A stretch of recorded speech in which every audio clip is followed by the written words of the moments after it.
사람과 사람 사이에 신뢰를 잃어버리게 하는, 사람과 사람 사이에 신뢰를 깨어버리게 하는 가장 큰 하나를 들라고 한다면은 서로 했던 약속을 지키지 않을 때에, 그 약속을 지키지 않을 때에 그 사람에 대한 신뢰가 아마 확실하게 깨어질 것입니다. 그런데 약속을 지키지 않는 데는 두 가지 이유가 있습니다. 첫 번째는 약속을 하면서 처음부터 지킬 의지가 없는 사람들이 있습니다. 처음부터 지킬 마음이 전혀 없으면서 지킬 것처럼 그렇게 약속을 하는 사람들이 있는 것이죠. 이런 사람을 뭐라 그러죠? 사악한 사람이, 이런 사람, 악한 사람이에요. 그러나 또 다른 한 종류의 사람이 있습니다. 분명히 지킬 의지를 가지고 지키려고 그 약속을 했는데, 그런데 시간이 지나서 지키려고 하다 보니까 지킬 능력이 이제는 그 사람에게 더 이상 없는 거예요.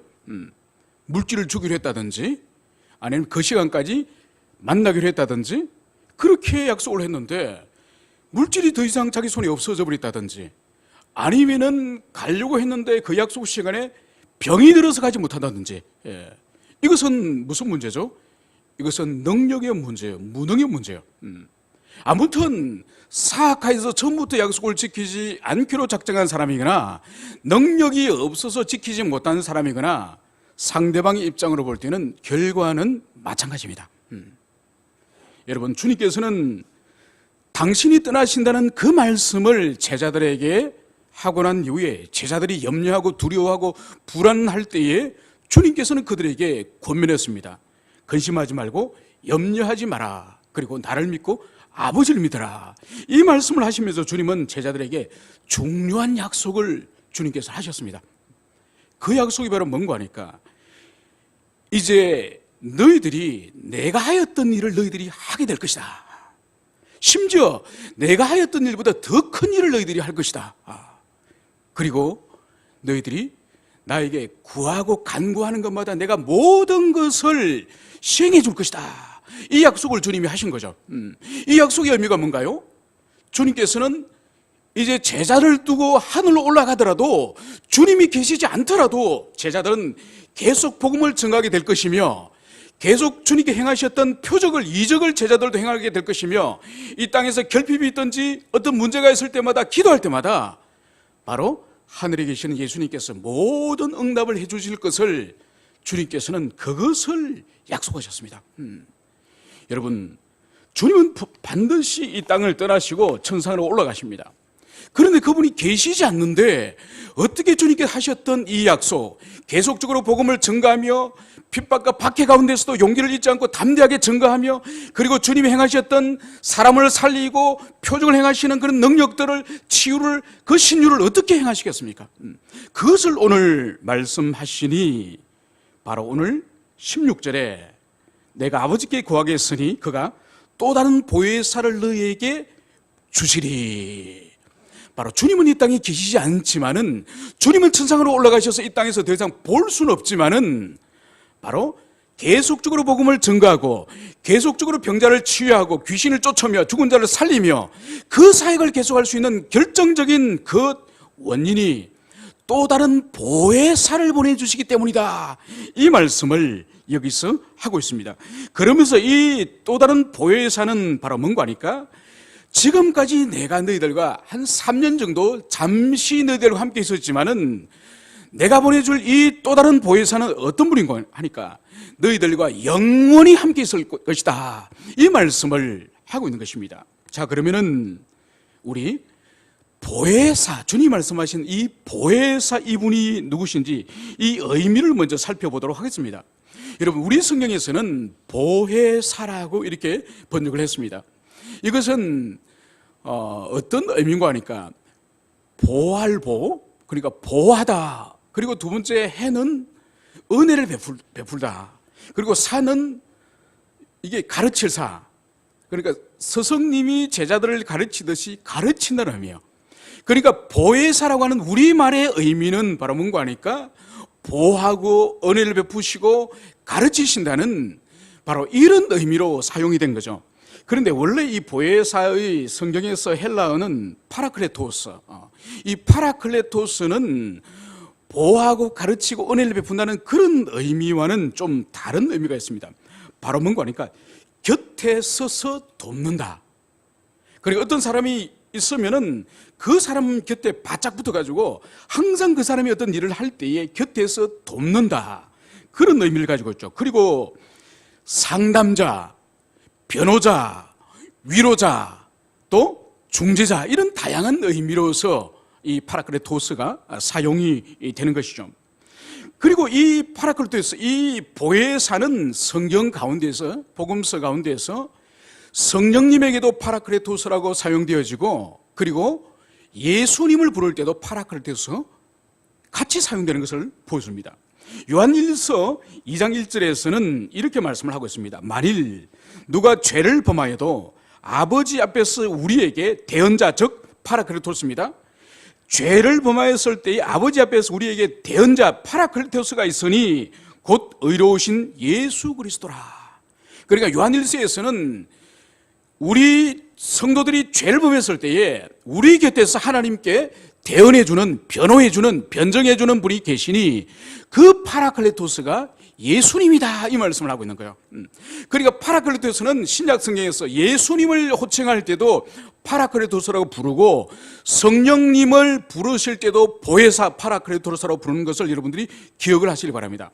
그래서 오늘 예수님께서 보혜사를 보내시겠다 말씀하지 않으시고 또 다른 보혜사를 보내시겠다, 이 말씀을 하신 거예요. 왜냐하면 당신 자신을 호칭할 때도 보혜사시기 때문에, 그러니까 성령님은 또 다른 보혜사라고 그렇게 부르는 거죠.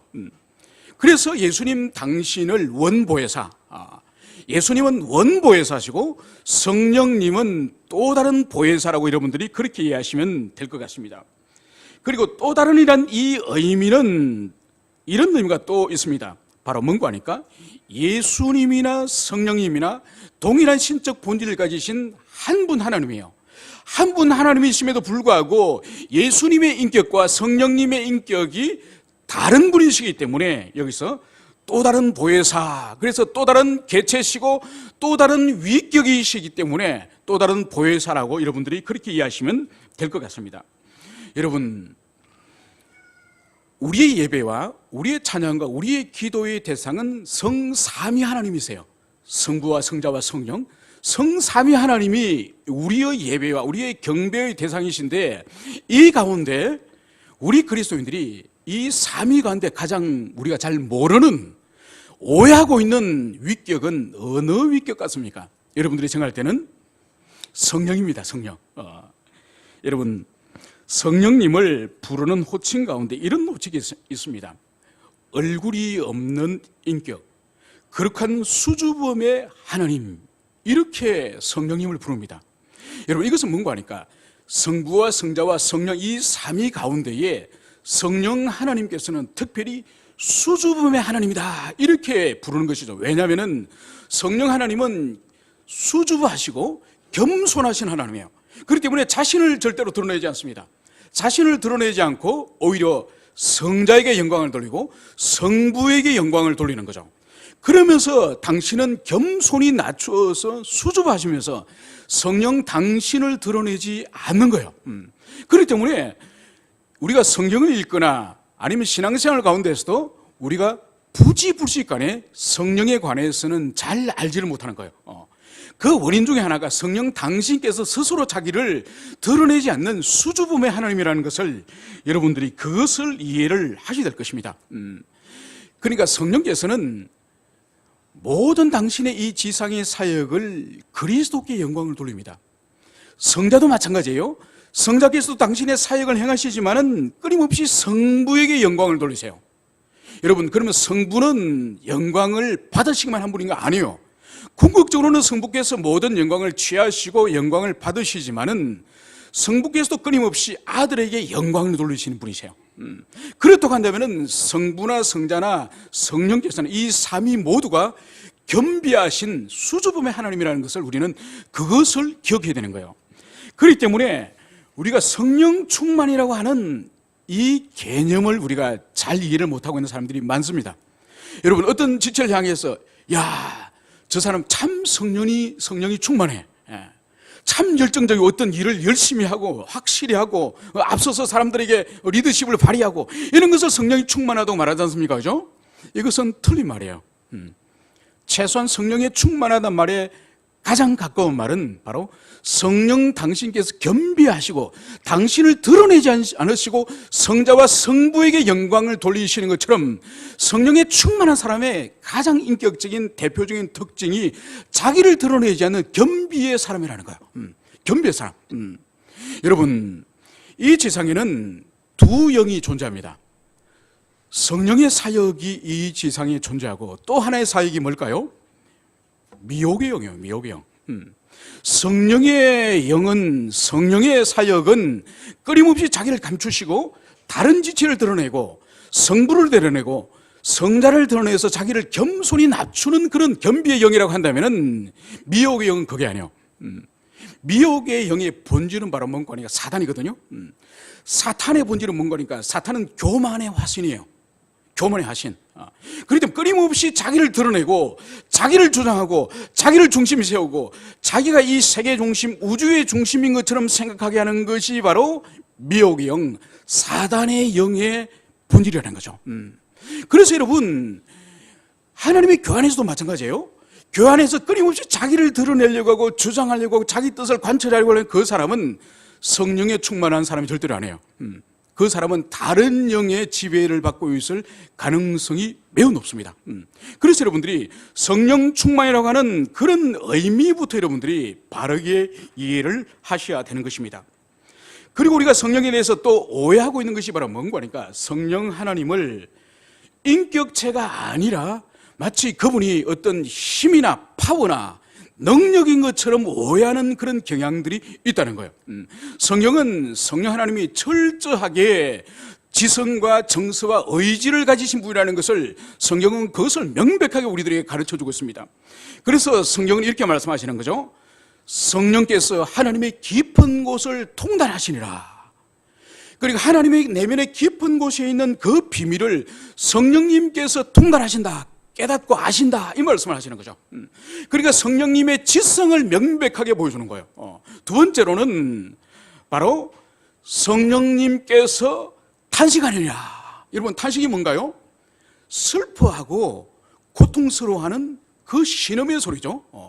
이것은 성령 하나님께서 우리 인간이 어떤 즐거움이나 고통이나 그런 정서의 반응을 보이는 것처럼 성령님께서도 깊이 죄인들을 향해서 탄식을 하신다. 이것이 성경이 가르치는 바예요.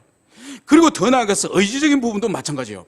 사도행전에 바울의 일행이 아시아 지역으로 복음을 전도하러 가니까 성령께서 아시아 전도를 막으니 바로 성령의 의지가 선교를 유럽 쪽으로 서쪽으로 가도록 동쪽 사역을 막았다고 성령의 의지를 분명히 말씀을 하고 있는 거예요. 그렇기 때문에 성령 하나님이 명백하게 그분이 인격적인 그런 하나님이시지 어떤 파워나 능력이나 그런 분으로 오해해서는 안 된다는 것입니다. 또 한 가지 마지막으로 우리가 오해하지 말아야 될 것은 바로 뭔가 하니까 이 성령께서는 명백하게 삼위 가운데 한 위이신 하나님이세요. 그분은 창조주시고 구속주시고 우리에게 모든 은혜를 베풀어 주시는 그런 주님이신데 마치 이 하나님을 종부리듯이 부리는 그런 사람들이 있다는 거죠. 여러분, 요한복음 20장 22절에 가면 부활하신 예수님께서 숨어있는 제자들을 찾아오셔서 이런 말씀을 하세요. 주님께서 제자들에게 입김을 부으시면서 숨을 내쉬면서 성령을 받아라. 너희는 성령을 받아라. 이 말씀을 하세요. 여러분, 성령을 받아라. 예수님께서 성령을 받아라. 이 말씀 하셨는데 사실 이 번역이 온전한 번역이 아니에요. 왜냐하면 성령을 받아라. 뭘 받아라. 이것은 사실 사물에 대해서, 물질에 대해서 주고받는 그런 사물에 대해서 사용하는 거지 않습니까? 그래서 우리 성경을 번역할 때에 예수님께서 성령을 받아라 이렇게 번역을 하기보다는 성령님을 너희는 받아들여라. 인격적인 존재이기 때문에 그분을 영접하라, 받아들여라 이렇게 번역하는 것이 좋은 거죠. 그런데 이것을 부흥사들이나 목회자들 가운데에 찬송을 부르면서 성령 받아라, 성령 받아라, 마치 물건을 받아라고 하듯이 하나님이신 성령 하나님을 이렇게 묘사하는 이것은 그분을 창조주 하나님으로서 경배하지 않는 태도인 거죠. 이 모든 것은 성령 하나님에 대해서 무지의 소치라고 할 수 있는 것입니다. 이런 부분을 우리는 반드시 교정을 해야 될 것입니다. 오늘 주님께서는 17절에서 이 성령님이 어떤 분이신지 그것을 설명을 하시니 바로 저는 진리의 영이라. 우리 성령님을 향해서 진리의 영이라고 부르는 거예요. 여러분, 성경에서는 성령님을 부르는 호칭들이 여러 호칭들이 있습니다. 어떤 호칭이 있을까요? 진리의 영이라고도 부르지만은 하나님의 영이라고도 불러요. 그리스도의 영이라고도 불러요. 예수의 영이라고도 불러요. 그리스도 예수의 영이라고도 불러요. 다양한 호칭이 있습니다.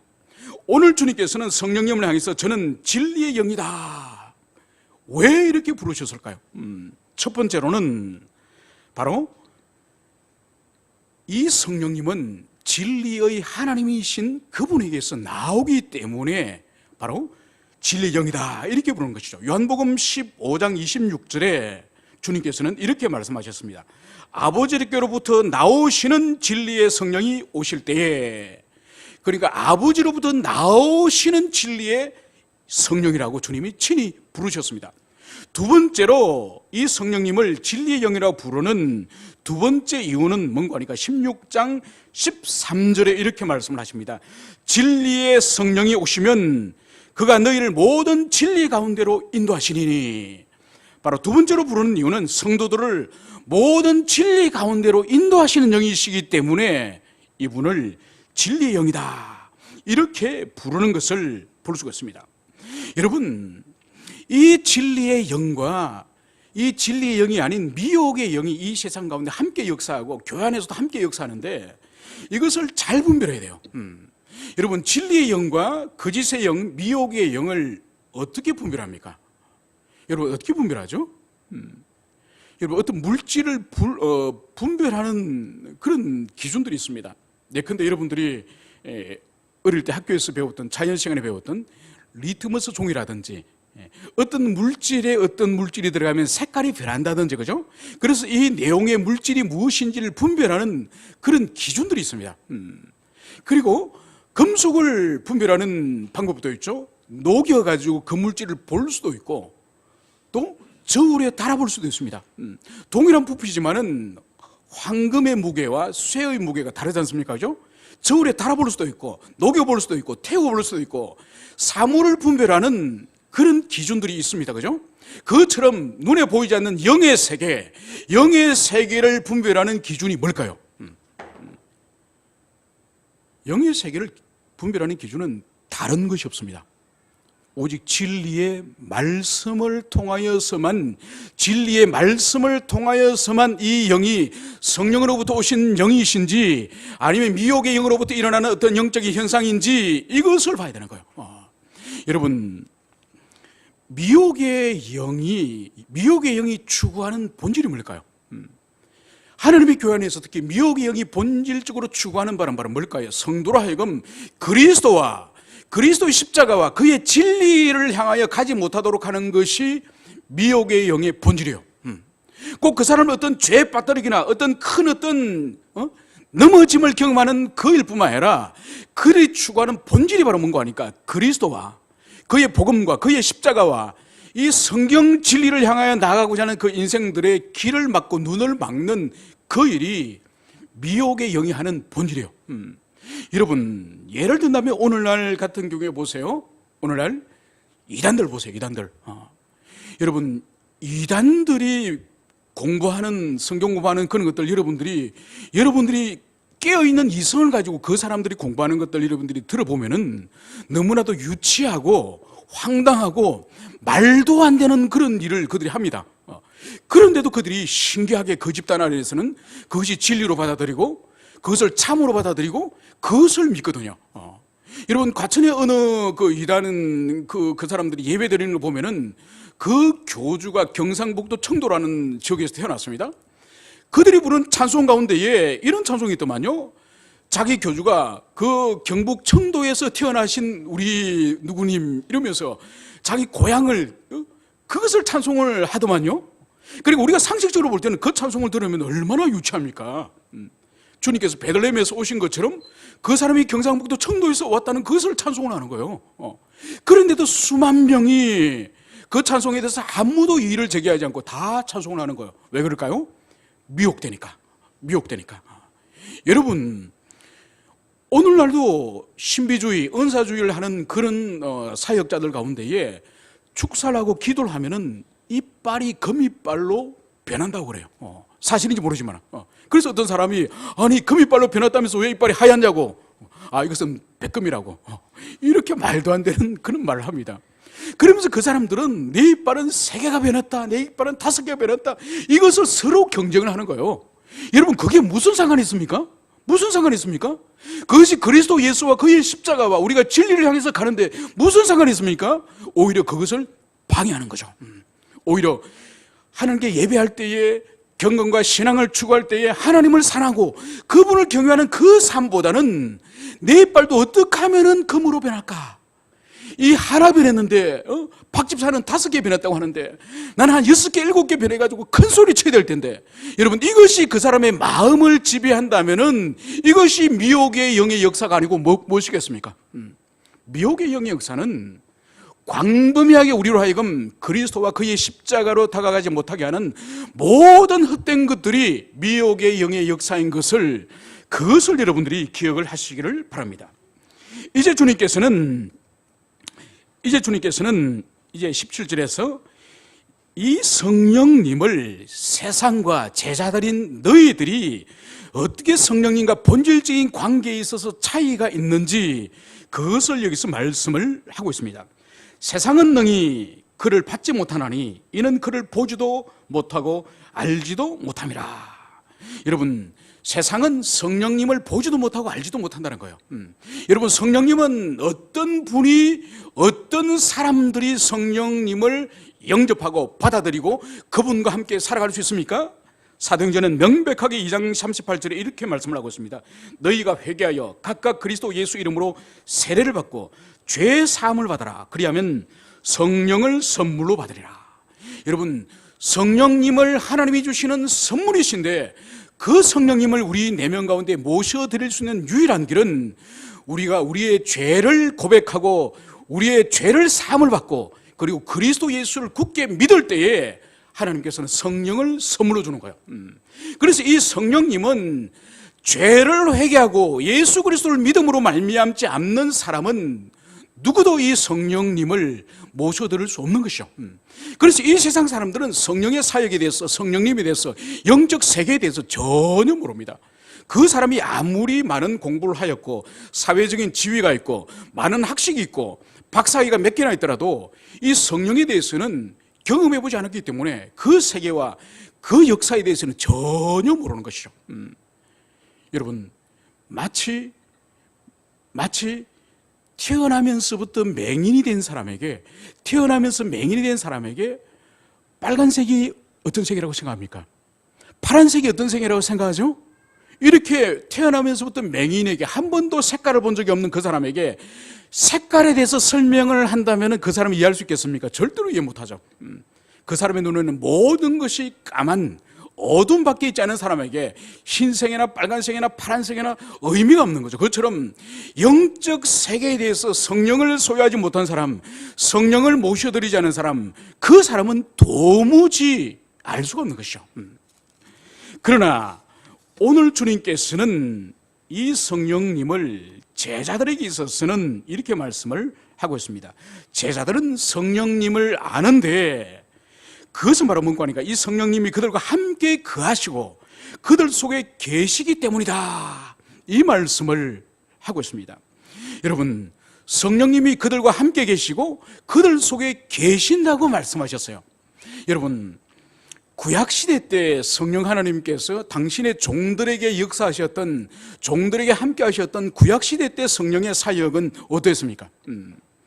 여러분, 구약시대 때는 하나님의 종들, 특별히 사사들이라든지 선지자, 왕들, 제사장들, 이런 당신의 종들에게 그들이 직임을 수행할 수 있도록, 사명을 감당할 수 있도록 능력을 주시기 위해서 하나님께서 성령을 그들에게 부어주셨습니다. 그런데 구약시대 때 당신의 종들에게 부어주셨던 그 성령은 영원히 항구적으로 그들과 함께 계시는 그런 사역 형태는 아니었습니다. 그래서 사울왕이라든지 사사 가운데에서도 삼손 같은 사사는 끊임없이 타락하고 변질하고 불순종하여서 결국은 사울왕과 삼손 같은 경우에는 어떤 일이 벌어졌죠?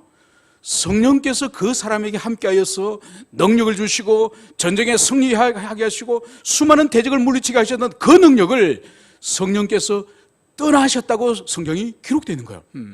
그러니까 그 성령이 임하시기도 하지만은 불순종 가운데 있는 인생들 향해서는 성령이 떠나가시는 거예요. 그래서 삼손이나 사울에게 성경의 기록자가 기록하기를 본인들도 성령이 떠나간 줄을 몰랐다고 성경이 기록하고 있는 거예요. 그러니까 사울에게 있어서도 성령이 떠나가셨고 삼손에게 있어서도 성령이 떠나가셨는데도 정작 본인들은 모르는 거예요. 그 떠나가신 증거들은 드러나는 것이죠. 그러니까 사울 왕에게는 예전엔 블레셋과 싸울 때에 담대하게 전쟁터 나가서 싸워서 승리를 하고 백성들을 이끌고 민족을 이끌던 그런 지도자 역할을 감당했던 그 사울 왕이 골리앗이 아무리 하나님을 조롱하고 이스라엘 백성들을 조롱해도 백성들도 두려워서 못 나가고 이 사울 왕도 두려워서 못 나가는 거죠. 왜 못 나갈까요? 바로 직전에 성경이 기록하는 것은 사울에게 있어서 성령이 떠났더라. 성령이 떠나면은 용기가 없어지기 때문에 대적을 향해서 두려움을 가지기 때문에 마땅히 싸우지를 못하는 거예요. 여러분, 삼손이 불순종하였을 때 삼손에게 있어서 성령이 떠나갑니다. 그 성령이 떠난 증거가 바로 뭐죠? 그것은 바로 블레셋 사람들이 자기 머리를 다 자르고 나서 그를 밧줄로 묶고 설 때에 그가 힘을 써보지만은 더 이상 밧줄을 끊지를 못하는 거죠. 그것은 바로 계속적인 불순종 가운데에 성령께서 삼손을 설파하시고 드디어 삼손을 떠나시기 때문에 이제는 무능력한 사람이 되었음을 성경이 그것을 보여주는 거죠. 그래서 구약 성경은 어떤 직임을 행할 수 있도록 성령께서 임하시지만은 그 성령이 임하는 것은 영원토록 항구적으로 임하는 것이 아니라 불순종하고 패역하였을 때는 성령을 하나님께서 거두시는 하나님이심을 그것을 보여주는 거죠. 그런데 오늘 성경에 있어서 예수님이 하신 이 말씀은 바로 뭐죠? 너희들과 영원토록 함께 계실 것이다. 그러면서 너희들과 함께 거하시고 너희들 속에 계실 것이다. 이 말씀을 주님이 하시는 거예요. 먼저 너희들과 함께 거하신다는 의미는 바로 뭘까요? 이것은 주님께서 너희들 곁에 계시겠다는 거예요. 곁에. 여러분, 예수님께서 변화산에 올라가셨다가 거기서 모세와 엘리야를 만나고 나서 내려오지 않습니까? 그죠? 산 아래 내려오니까 제자들에게 어떤 일이 벌어졌죠? 제자들에게 지금 질병이 걸려가 간질에 걸려가지고 거품 물고 쓰러져 있는 아이를 아버지가 데리고 와서 치유해달라고 하는데 이 제자들이 병을 고치지 못하는 거예요. 쩔쩔매고 있는 거예요. 바로 그때 예수님이 내려오셔서 제자들 곁에서 바로 기도로서 물리치는 거죠. 바로 이것이 바로 주님이 곁에 서서 도우시는 모습이에요. 그러니까 파라클레토스로서 완벽한 모습을 제자들이 쫓아내지 못했던 그 질병을 쫓아내는 모습을 통하여 보여주는 것이죠. 그래서 너희와 함께 거하시겠다는 의미가 바로 뭔가 하니까 제자들 바로 곁에서 그들의 사역을 돕겠다는 의미죠. 두 번째로는 이 성령이 너희들 안에 계시겠다. 여러분, 이것은 어떤 의미인가요? 너희들 속에 계시겠다, 너희들 안에 계시겠다는 이 의미는 바로 뭔가요? 성령의 내주를 말하고 내주. 여러분, 내주가 뭐죠? 안에서 산다는 의미예요. 안에서 산다. 결코 분리되지 않고, 결코 떨어지지 않고, 결코 나눔됨이 없는 완전한 연합 가운데 함께 사신다는 그런 의미죠. 마치 이런 것과 똑같습니다. 우리가 어떤 음식을 먹으면은 그것이 우리의 피가 되고 살이 되고 뼈가 됩니다. 그러면은 음식이 우리와 분리가 될 수 있습니까? 분리될 수 없죠. 우리의 육체가 되고 우리 피가 되고 우리 뼈가 되고 우리의 살이 되기 때문에 결코 분리될 수 없는 것처럼 우리 속에 들어오신 이 성령께서는 우리를 성전 삼으시고 우리를 집으로 삼으시고 그 안에서 거주하신다는 그 의미예요. 여러분, 신비롭고 놀랍지 않습니까? 그죠? 우리 또한 독립적인 하나의 인격체예요. 한 사람으로서 한 인격체예요. 그렇지만 성령께서도 한 인격체로서 우리 안에 들어오시는 거예요. 여러분, 성령께서 우리 인격 안에, 우리 안에 들어오셔서 함께 사시겠다고 말씀하시는데, 이러면 어떤 일이 벌어질까요? 성령께서 우리 안에 들어오셔서 사시면 어떤 일이 벌어질까요? 여러분, 이 말을 하기 전에 먼저 귀신이 사람의 인격 속으로 들어갑니다. 먼저 악한 영이 사람들 인격 속에 들어갑니다. 혹시 여러분 귀신 들린 사람 보셨습니까? 귀신 들린 사람 말하는 거나 행동하는 거 보셨어요? 인격적으로 귀신이 가지고 있는 그 더러움과 사악함을 그 사람이 그대로 말로 행동을 합니다. 입에 담을 수도 없는 그런 더러운 욕설을 하기도 하고 부끄럼도 없이 옷을 다 벗어버리기도 하고. 여러 해 전에 주일날 오후에 비산동 이마트 앞으로 이렇게 신방에 있어서 가는데, 아마 장례식이었던 것 같습니다. 가는데 거기 귀신 들린 여성분인데, 귀신 들린 여성분이 대낮에 갑자기 길에서 툭 튀어나와가지고 도로에 들어눕는 거야. 그러니까 그것도 위 옷을 다 벗고 도로에 툭 들어누워 버리는 거야. 아이고, 가다가 얼마나 놀랐는지 모르겠어. 그래 차를 세웠죠. 내려서 보니까 이분이 귀신이 들린 거야. 그러니까 귀신이 들리면 수치나 부끄러움이나 죄책감이나 아무것도 없습니다. 그 내면 속에 있는 귀신의 인격이 가지고 있는 그 더러움들, 사악함을, 그것이 사람의 인격을 통해서 그대로 토해내는 거죠. 그러니까 그 사람의 인격은 사라집니다. 그 순간은 귀신의 인격이 그대로 드러나는 것이죠. 여러분, 사악한 더러운 귀신이 우리 인격 속으로 들어가도록, 우리 내면 속으로 들어가도록 그 더러움이 밖으로 표출되는 것처럼 거룩한 성령이 우리 속에 들어오셔서 우리 안에 거주하시고 우리 안에 사실 경우에 어떤 일이 벌어질까요? 그것은 바로 우리 안에서 새 창조, 재창조의 사역이 일어나는 것이죠. 그것은 바로 우리의 본성을 근본적으로 거룩하게 하시고 죄를 미워하게 하시고 그리스도를 사랑하게 하시고 그리스도 영광을 구하는 그런 삶을 우리 안에 거하시는, 사시는 이 성령께서 그 일을 행하시는 거예요. 그러니까 참으로 성령이 자기 속에 들어와 계시는 그 사람은 자기 스스로도 자기 자신이 예전의 자기 자신이 아니라는 것을 의식적으로 합니다. 왜냐하면 성령이 들어오셔서 그 사람을 재창조, 즉 중생케 하는, 거듭나게 하는 그 사역을 한 사람은 반드시 회심을 하거든요. 중생을 한 사람은 반드시 회심을 합니다.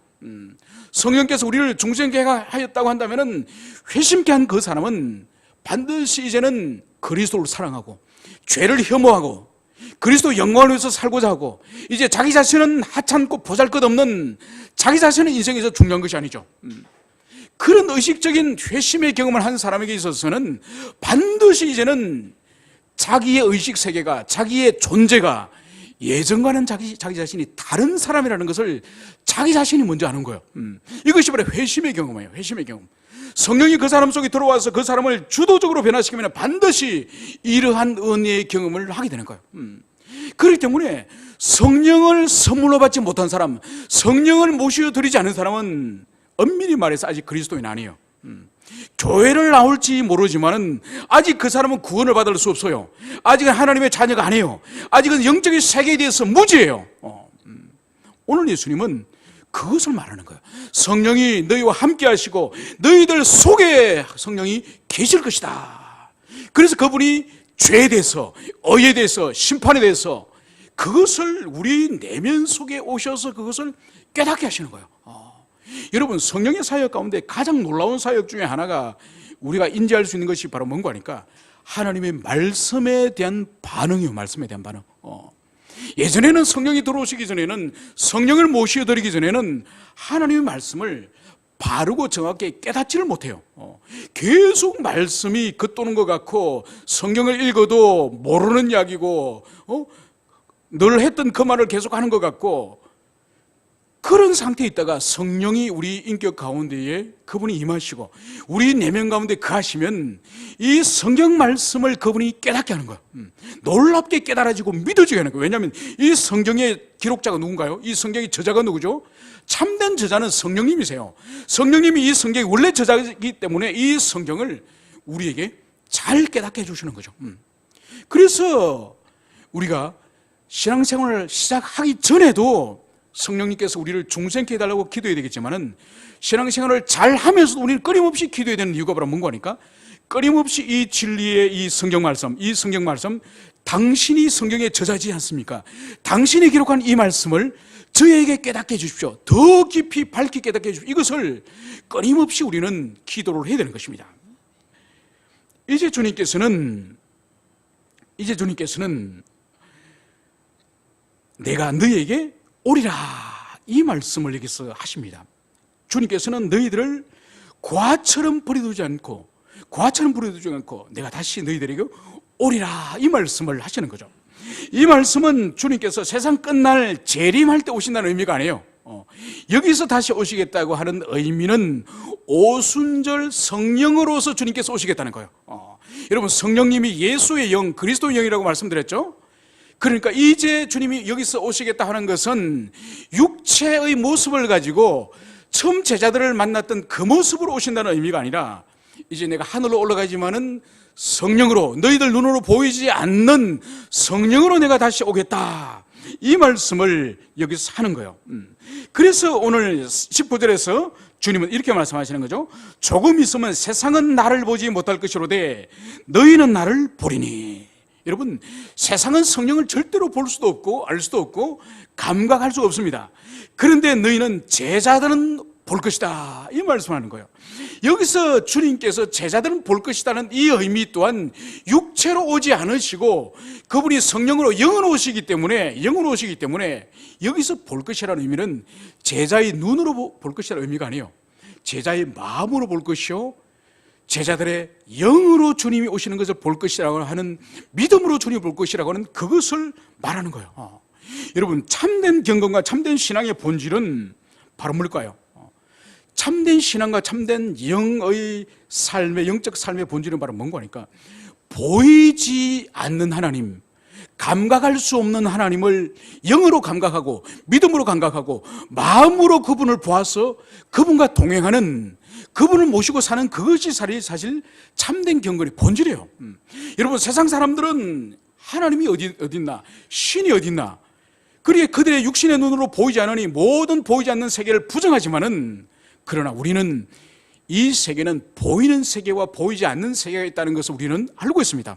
그것은 세상을 처음 창조하실 때 하나님이 천상의 세계와 지상의 세계, 보이는 세계와 보이지 않는 세계를 주님이 지으셨던 것처럼 우리 그리스도인은 보이는 세계만 감각하는 존재가 아니라 우리 그리스도인은 보이는 세계와 함께 보이지 않는 세계를 함께 감각하고 함께 보고 함께 만지고 함께 경험하는 사람이 우리 그리스도인이에요. 여러분이 만약 보이는 세계만을 전부로 여긴다면 여러분은 그리스도인이 아니에요.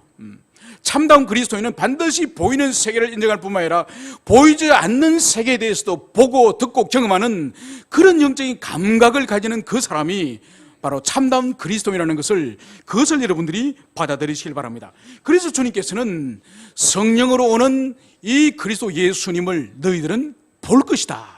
세상은 보지도 못하고 알지 못할 것이지만은 너희들은 볼 것이다 이 말씀을 주님께서는 하셨습니다. 그러면서 주님께서는 이제 20절에 바로 내가 아버지 안에, 너희가 네 안에, 내가 너희 안에 있는 것을 바로 그날에 알리라 이 말씀을 하셨습니다. 여러분, 그날이 바로 뭘까요? 성령의 강림하시는 오순절, 그날 말하는 거죠. 바로 성령이 강림하셔서 제자들에게 임할 바로 그날에, 비로소 그날에 바로 아버지께서 그리스도 안에, 그리스도께서 아버지 안에, 그리고 우리 안에 그리스도가 우리 안에 있는 이것을 비로소 그날에 너희들이 알게 될 것이다 이 말씀을 우리 주님께서 하셨음을 알 수 있습니다. 여러분, 성령의 역사가 없이는, 성령의 강림이 없이는 절대로 영적인 이 비밀들, 영적인 경험들을 할 수 없다는 것을 다시 주님께서는 여기서 말씀을 하시는 거죠. 그러니까 비로소 성령이 오신 이후에 예수님 안에 그리스도가 계시고 그리스도 안에 성부께서 계시는 그것을 제자들은 비로소 굳게 붙잡고 믿을 수가 있는 거예요. 그리고 바로 그날에 자신들과 그리스도가 연합되어져 있고 신비적이고 영적인 연합 가운데 살아간다는 그것을 오순절 성령 강림 이후에 비로소 그것을 알게 된다는 거예요. 여러분, 제자들이 주님과 자신들이 연합되어 있다는 것을, 그래서 그 예수님께서 성령으로 자기 안에 산다는 것을 보여준 증거가 바로 뭐죠? 그 증거가 바로 사도행전 이후의 제자들의 삶이에요. 그들은 복음서에서는 주님이 떠난다는 그 말씀에 두려워서 다 염려하고 근심 가운데 있었지만은, 그러나 성령이 다시 오셔서 그들의 내면 가운데에 성령께서 계실 때에 성전 미문으로 베드로와 요한과 올라갈 때에 성전 미문에 40년 이상 된 안전뱅이가 앉아 있었지 않습니까? 그죠? 그 미문 앞에 그 안전뱅이를 베드로가 만났을 때 베드로가 어떻게 합니까? 바로 나사렛 예수 이름으로 일어나 걸어라, 이 말씀을 하는 거죠. 주님이 계시지 않아요. 주님이 천상으로 떠나셨어요. 더 이상 계시지 않아요. 그런데도 예수님이 너희와 함께 계시고 너희들 속에 계실 거라고 하는 그 믿음을 베드로가 가지고 있기 때문에 담대하게 자기와 함께 계시고 자기 속에 계시는 그 예수님의 이름으로 그 안전뱅이에게 일어나 걸으라, 마치 예수님이 안전뱅이를 행해서 일어나 걸으라고 했던 그 행위를 그대로 베드로가 하는 거예요. 여러분, 사도 바울이 내게 능력 주신 자 안에서 내가 모든 것을 할 수 있다, 이 담대한 확신을 가지는 이유가 뭔가요? 바울은 예수님을 태어나고 나서 한 번도 얼굴을 대면한 적이 없는 바울이에요. 한 번도 주님을 직접적으로, 육체적으로는 예수님을 만난 적이 없습니다. 그럼에도 불구하고 내게 능력 주시는 자 안에서 내가 모든 것을 할 수 있다, 이렇게 담대하게 선포할 수 있는 이유가 바로 뭐죠? 바로 주님께서 자기와 함께 하시고 자기 속에 계신다는 것을 확신하기 때문에 전혀 두려움 없이 모든 것을 그리스도께서 함께 하심으로 할 수 있다고 그렇게 선언을 할 수 있는 거예요. 여러분, 그리고 그 이후에 교회 시대 때 수많은 박해와 수많은 순교 역사 가운데 그리스도인들이 기꺼이 자기 생명을 들여서 순교의 길로 가는 모습을 볼 수 있지 않습니까? 그죠? 그들 곁에 어떻게 예수님이 계셨습니까? 육체 입은 예수님이 있었습니까? 없었습니다. 그럼에도 불구하고 그들이 배교하지 않고 주님을 배신하지 않고 신앙을 포기하지 않고 기꺼이 예수님이 십자가에 죽으셨고 사도들이 십자가에 죽었던 것처럼 그들이 죽음의 길, 순교의 길을 갈 수 있던 원인이 뭔가요? 그것은 바로 예수님이 자기와 함께 계셨고 자기 속에 주님이 계셨기 때문에, 이제 주님과 연합되었기 때문에 예수님의 심장을 가지고 예수님의 마음을 가지고 예수님의 그 모든 심령을 가지고 있기 때문에 죽음을 두려워하지 않고 주님께서 가셨던 그 십자가를 담대히 걸어갈 수 있는 거예요. 여러분, 이것은 우리에게 오늘날도 동일합니다. 그리스도 예수를 모시고 그분의 성령을 모신 그 사람은 이제는 어떻게 하면은 하나님 기뻐하시는 일을 내가 할까? 어떻게 하면 내 인생을 하나님 기뻐하는 그 인생으로 삼아드릴까? 이것을 고민하는 그 사람이 하나님의 사람이에요. 여러분, 사람들 가운데 이런 질문을 하는 사람들이 있습니다. 목사님, 술을 마시는 게, 그리스도인이 술을 마시는 게 죄입니까 아닙니까? 담배 피우는 것이 죄입니까 아닙니까? 성경 속에 술 마시지 말라, 담배 피우지 말라는 말 있습니까? 이런 질문하는 사람들이 있습니다. 여러분, 이런 사람은 마치 가장 그리스도인의 삶에 있어서 가장 이 커트라인, 가장 최하층에 있는 이 부분에 대해서 이것이 죄냐 아니냐, 이것을 고민하는 사람이에요. 그러니까 수준 자체가 다른 거죠.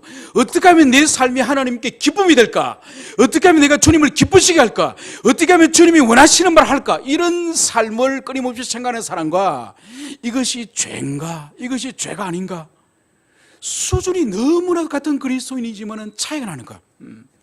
참으로 성령을 모셔드리고 그리스도께서 내 안에서 내 삶을 주관한다고 한다면 끊임없이 내 삶이 어떻게 하면 하나님이 기쁘시게 받으실까?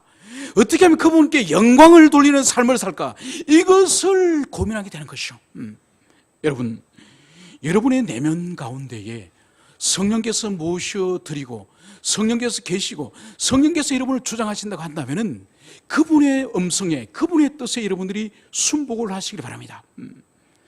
그럴 때에 그분이 기뻐하시고 그분의 그 기쁨이 여러분의 영혼과 여러분의 내면 가운데 충만하게 임하여서 올 한 해도 그분의 뜻대로 여러분들의 삶을 돌려드리는 그런 한 해가 되기를 간절히 축원을 드립니다.